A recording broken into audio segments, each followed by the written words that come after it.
Muy bien, en esta oportunidad vamos a estudiar los vectores.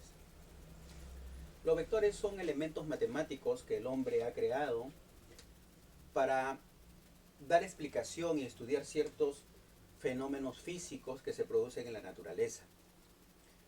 Bien, vamos a ver qué cosas son primero las magnitudes escalares.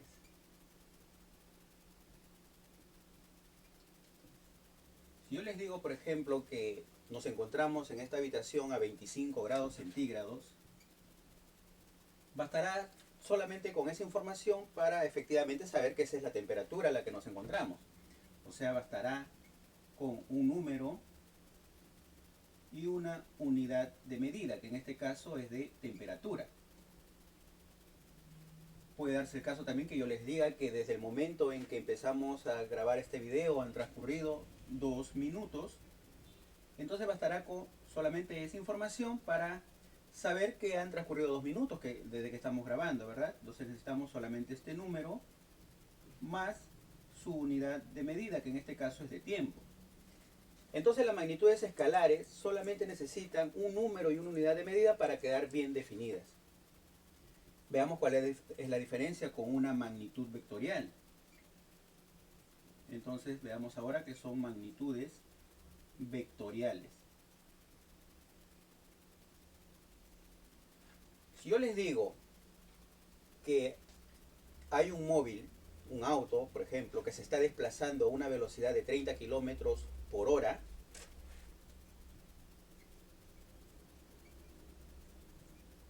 ustedes me pueden preguntar, pero ¿y en qué dirección?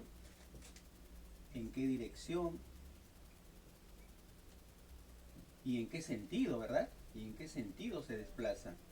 ¿Verdad? Entonces no basta solamente con saber cuál es su magnitud, le vamos a llamar a esto, a la combinación del número con la unidad de medida, le vamos a llamar magnitud,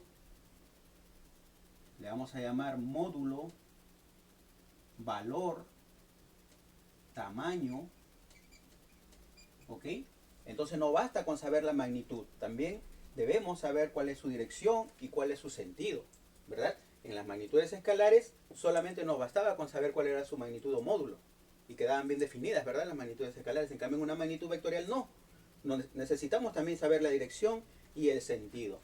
Entonces los vectores nos sirven para representar precisamente magnitudes vectoriales. Entonces, ¿cuál es la representación gráfica de un vector?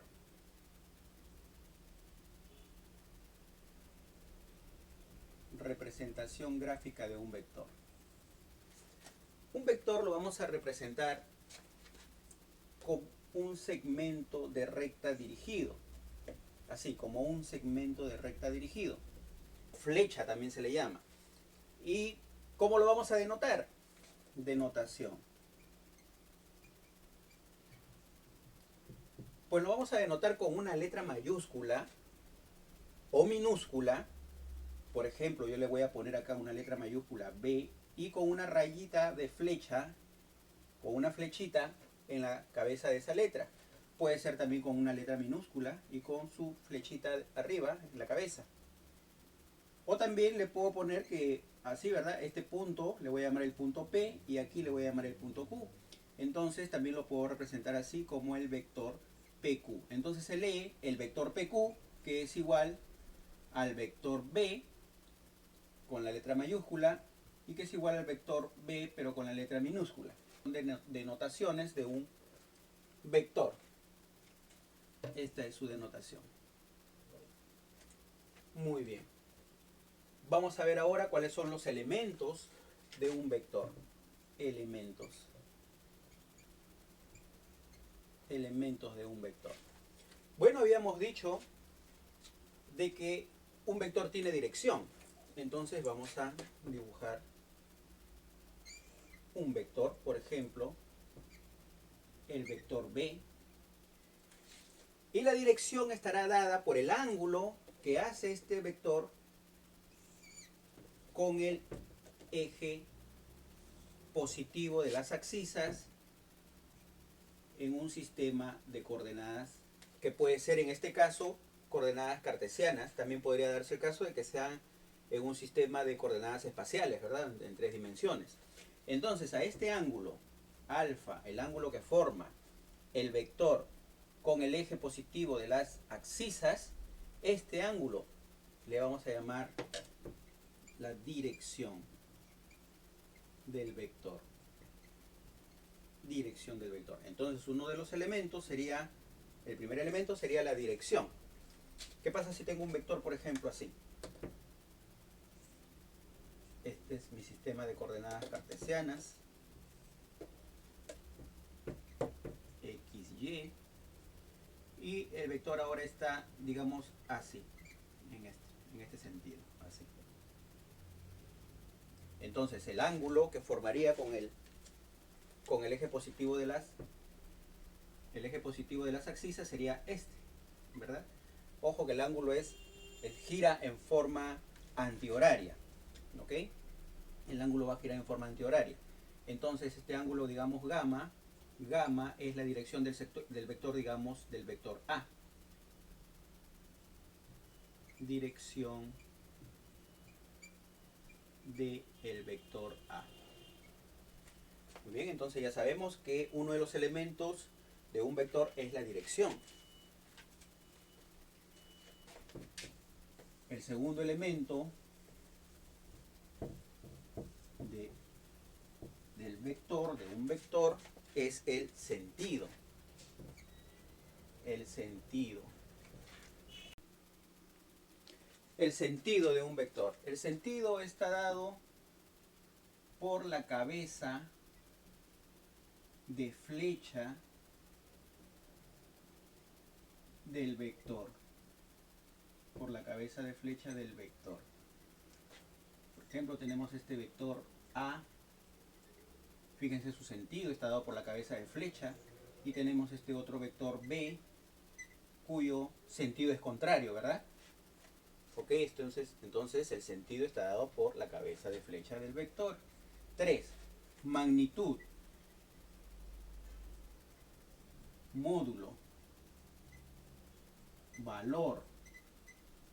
Tamaño del vector. ¿Cómo denotamos la magnitud de un vector? Suponiendo que queremos denotar la magnitud del vector A, ponemos al vector A entre barras o simplemente la letra mayúscula A. ¿Cómo denotamos la magnitud del vector B? Ponemos entre barras al vector B o simplemente la letra mayúscula B. Muy bien, vamos a representar la magnitud de un vector en el plano. Lo voy a hacer en el plano cartesiano, pero ya sabemos que podemos hacer también en el espacio, ¿verdad?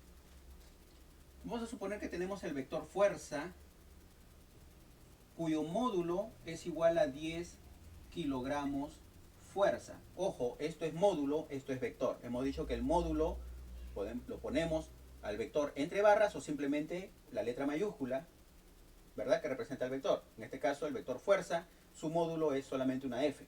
10 kilogramos fuerza. Quiero representar estos 10 kilogramos fuerza. Entonces hago mi plano cartesiano.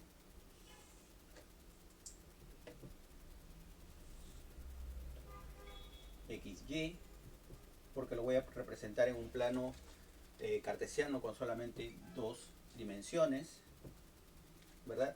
También más adelante lo vamos a llamar un sistema de referencia, donde el punto O es el punto de observación. Muy bien, entonces suponiendo que mi vector fuerza tiene esta dirección y sentido. Acá está mi vector fuerza y tiene esta dirección y sentido. Entonces, si yo quiero representar 10 kilogramos fuerza, que es un módulo, a escala, digamos, yo digo que 1 centímetro puede representar a 2 kilogramos fuerza. Entonces, a escala divido este vector